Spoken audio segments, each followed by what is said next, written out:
پھر ناصر صاحب جیسا اپنا مصروف آدمی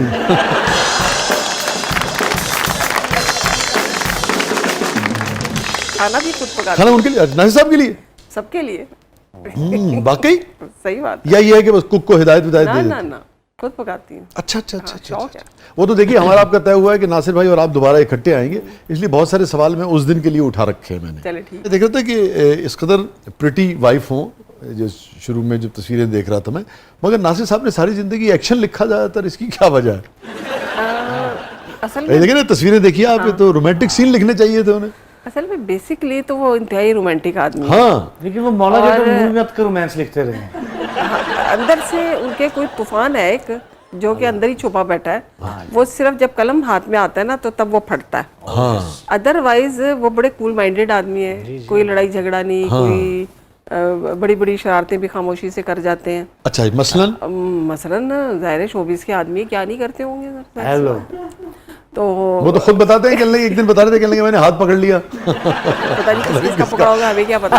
میں تو ان کا پوڈ کاسٹ بہت ڈرتے ڈرتے دیکھتا ہوں. طوفان ثابت ہو رہے ہیں ان کے وہ جو ہے. تو ناصر بھائی کی بات ہم کریں گے جب وہ ساتھ میں ہوں گے. مگر میں یہ ضرور آپ سے ابھی جاننا چاہوں گا کہ جب یہ تاریخ کا حصہ ہے نا، آپ بھی آپ کی اپنی شخصیت ہے، مگر ناصر صاحب کے اس حوالے سے بھی، مولا جٹ کے حوالے سے، کوئی بھی شخص جو مولا جٹ سے، شیر خان سے یا چند وریام سے جڑا ہوا ہے، وہ تاریخ کا حصہ ہے پاکستان کی فلم انڈسٹری.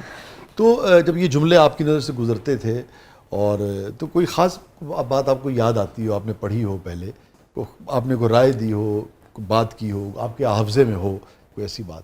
مولا جٹ میں نے فیئر کی تھی اس زمانے میں بیٹھ کے. اچھا جی ہاں. وہ تو چونکہ سرگودا کے تھے، خاص کلچر ہے نا ہمارے علاقے جی ہاں. کا، اس میں ڈانگ کا بھی کلچر ہے، دودھاں دا بھی، مجھاں دا کلاہڑا بھی، وہ سارا وہ ایک خاص کلچر ہے. اس کو کہیں بالکل بیان کر دیا، کہیں ایگزیجریٹ کر دیا، کہیں فلمی جو لائسنس ہے وہ لے لیا اور سارے کا سارا. مگر آپ اس سے آشنا تھی جب آپ پڑھ رہی تھی؟ آپ کا تعلق بھی سرگودا وغیرہ سے ہے؟ نہیں. اچھا، میں تو سریحن لاہور کے. میرے جو والد آپ کے تھے، لیے تو سارا کلچر ہی عجیب سا ہوگا کہ ایک ہی ہو رہا ہے. میرے لیے یہ فلم انڈسٹری نئی تھی. اچھا ٹھیک. کیونکہ میں جب پیدا ہوئی تو اس وقت میرے والد صاحب جو تھے نا، وہ بہت بڑے ڈائریکٹر تھے، پروڈیوسر تھے، ڈسٹریبیوٹر تھے اور ایکٹر بھی تھے. پاکستان کی پہلی پنجابی فلم میرے والد صاحب نے بنائی تھی، اور سب سے پہلی چوڑیاں میرے والد صاحب نے بنائی. پینگاں، پلکاں، ملنگی، پھر مطلب لامتناہی انہوں نے 70s تک وہ فلمیں جو تھیں ان کی بڑی نام ہوتا تھا. بلیک اینڈ وائٹ دور تھا، تو وہ تو ہمارے گھر میں اس دور میں فردوس صاحبہ اور یہ جتنی لیلا، اکمل اور مسعود رانا صاحب کو والد صاحب نے انٹروڈیوس کروایا. پھر شوکت جو تھے اپنا سنگر، شوکت علی صاحب، اچھا ان کو انٹروڈیوس کر. نغمہ بیگم حیات ہیں، ان کو بھی انہوں نے انٹروڈیوس کروایا. نذیر علی صاحب کو لانے والے میرے والد صاحب تھے. جی میرے والد صاحب تھے. تو وہ ان کا اتنا بڑا نام تھا، تو میرے لیے یہ سارا جو تھا کلچر یہ نیا نہیں تھا. تو پھر شادی بھی ناصر ادیب صاحب سے ہوگی. تو وہ پھر میرے ذہن میں بچپن سے یہ تھا کہ میرے ذہن میں آئیڈیاز آیا کرتے تھے، تو میں ان کو نا چلتے پھرتے ان کے دماغ میں کچھ نہ کچھ ڈال دیتی تھی. کوئی ذہن میں اگر آتا تھا تو ایک دن میں نے ایسے ان کو کہا، میں نے کہا سلطانہ نام جو ہے نا، یہ سلطانہ ڈاکو بھی تھا اور سلطانہ عورتوں کا نام بھی ہوتا ہے. تو انہوں نے سلطانہ ڈاکو فلم جو لکھی، اس میں سلطانہ ایک عورت بھی ہے اور اس میں مرد بھی ہے. تو مطلب اس طرح کی میں ان کے ذہن میں آئیڈیاز ڈال دیا کرتی تھی. تو صحیح معنوں میں کامیاب مرد کے پیچھے آمنہ الفت کھڑی ہیں. ہاں میں نے یہ ضرور کیا کہ میں نے ان کو کبھی تنگ نہیں کیا. ٹھیک ہے. ہاں اتنے بزی ہوتے تھے کہ میں نے ان کو یہ نہیں کہا کہ جی گھر کے کام کاج میں یا شادی بیاہ میں میرے ساتھ شرکت کریں یا شاپنگ کرانے لے کے جائیں یا سیر تفریح کے لیے لازمی جانا ہے. میں الٹا بچوں کو بھی روکتی تھی کہ نہیں، ابا کام کر رہے ہیں. لیکن وہ ابو کا اتنی بری عادت ہوگی کہ وہ اتنے بنداس ہو گئے، اتنے لاپرواہ ہو گئے کہ انہیں اب کوئی کام کرنا نہیں آتا گھر کا. وہ بلب تک نہیں بند کر سکتے بالکل. وہ ان کو ہم نے اسپوائل کر کے بالکل خراب. دیکھیں ہمارا اتنا پیارا مصنف ہے، اتنا سرگودے بھی شان ہے گیا، تو پھر انہاں تو بنتا ہے نا جی. دیکھو وہ بھی تو آپ سے بڑی محبت کرتے ہیں. بہت ہی کرتے ہیں. اچھا میں آپ کو بڑے مزے کی بات بتاؤں. کچھ عرصہ پہلے نا ایک کپل آیا، بھی تو آپ دونوں نہیں بیٹھے. وہ کپل آیا اور انہوں نے بہت ساری گفتگو کی.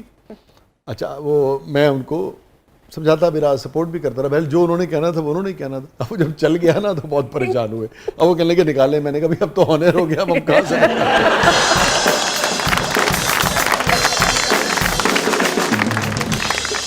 یہ فرمائیے پالیٹکس ہے، پھر صحافت ہے، اس کے بعد پھر سماجی کام ہے، خاص طور پہ آپ کی شخصیت کے یہ جو حوالے ہیں اس میں سب سے زیادہ آپ کے دل کے قریب کیا ہے؟ دیکھیے میرے دل کے قریب جو ہے نا وہ ہے ویلفیئر، کیونکہ سیاست میں بھی آپ کو سب سے زیادہ جو موقع ملتا ہے وہ ویلفیئر کا ملتا ہے کہ آپ لوگوں کے کام آ سکتے ہیں. اسمبلی میں ایک کھڑا ہوا ایم پی اے ہر ایک منٹ پہ ایک نیکی کا کام کر سکتا ہے. تو یہ جو عوام الناس گلہ کرتی ہوئی نظر آتی ہے کہ سیاست کے شعبے میں لوگوں کی جو تعداد ہے، ریشو جو ہے وہ اس طرح سے اچھی نہیں ہے، اور اچھے لوگ ہیں، بڑے بڑے اچھے لوگ ہیں، مگر کثرت سے اچھے نہیں ہیں. آپ اس سے ایگری کرتی ہیں کہ؟ بالکل ایگری کرتی ہوں. دیکھیں ایسا بھی نہیں ہے کہ سیاست میں سارے لوگ برے ہیں، نہیں، بڑا بڑا شاندار اتنے اچھے لوگ موجود ہیں. پھر آپ دیکھیے ڈیموکریسی کے حوالے سے پوری پاکستان کی تاریخ میں کیسی کیسی قربانیاں دی ہیں عوام الناس نے بھی اور سیاستدانوں نے بھی، اس میں کوئی شک نہیں. تو لازم بات ہے ان کا یقین ہے جمہوریت کے اوپر، تبھی تو انہوں نے قربانی دی اور ہمیشہ ڈکٹیٹرشپ کے خلاف کھڑے ہوئے. اور یقین کیجئے کہ میں نے اسمبلی میں یہ دیکھا ہے کہ اتنے نیٹ اینڈ کلین اور لیجسلیشن میں لوگ کھڑے ہوتے تھے اور وہ ان کی تعداد کم تھی. ابھی آپ نے بات کی لیجسلیشن کے حوالے سے، ابھی ایک بل کی بات ہو رہی تھی جو بچیوں کی شادی، بچیوں کی شادی کے حوالے سے عمر کی حد کا جو ہوا ہے، تو 18 سال تک کی جو عمر کی آپ بتا رہی ہیں اور آپ نے بھی اس میں بڑا کنٹریبیوٹ کیا، آپ سمجھتی ہیں یہ درست قانون ہے؟ اور کیا صرف ویسٹ کی دیکھا دیکھی ہم نے یہ قانون پورے کا پورا امپلیمنٹ کرنے کی کوشش نہیں کی؟ ہمارے جو سماج کی ساخت ہے اور ہماری جو ریتل ہے، کیا اس کے مطابق ہے یہ قانون؟ آپ سمجھتی ہیں اس سے مسائل نہیں جنم لیں گے نئے؟ 16-17 سال کی عمر میں کوئی شادی کرنا چاہتا ہے اور بلوغت ہو چکی ہے اور قانون یہ کہہ رہا ہے کہ نہیں ہم تو تمہیں اندر کر دیں گے 3 سال کے لیے، تو اس سے جو مسائل پیدا ہوں گے، کیا اس کے حل کے لیے معاشرہ تیار ہے؟ ہمارا پرسنل ایکسپیرینس ہے، ہم ہر گھر کے مسئلہ دیکھ رہے ہیں. اب کیا ہو رہا ہے عورتوں کے ساتھ، لڑکیوں کے ساتھ، بچوں کے ساتھ، کہ کم عمری میں ان کی زبردستی شادیاں کر دی جاتی ہیں. میں آپ کی بات سمجھ گیا، آپ کا یہ اب وہ پڑھنا چاہتی ہیں. مجھے آپ 2 چیزیں بتائیے، کیا اس کے اوپر سیر حاصل بحث ہوئی اسمبلی میں؟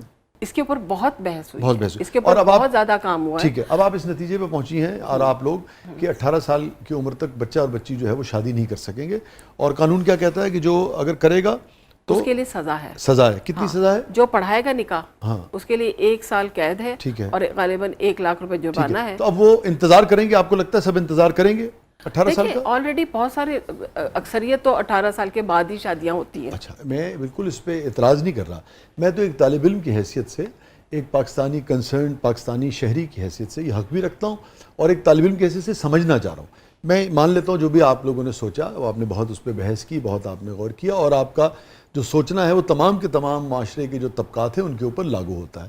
لیکن اگر کوئی بچہ 17.5 سال کی عمر میں کچھ ایسے حالات ہیں، کسی کو پیپر چاہیے، کسی کو ملک سے باہر جانا ہے، کسی بچی کو باہر جانا ہے، یا اور کوئی فیملی میں ایسی چیز ہے، کسی کے بزرگ اس دنیا سے جانے والے ہیں اور 18 سال سے پہلے وہ شادی کرنا چاہتے ہیں، تو قانون تو یہ کہہ رہا ہے کہ ہم اندر کر دیں گے.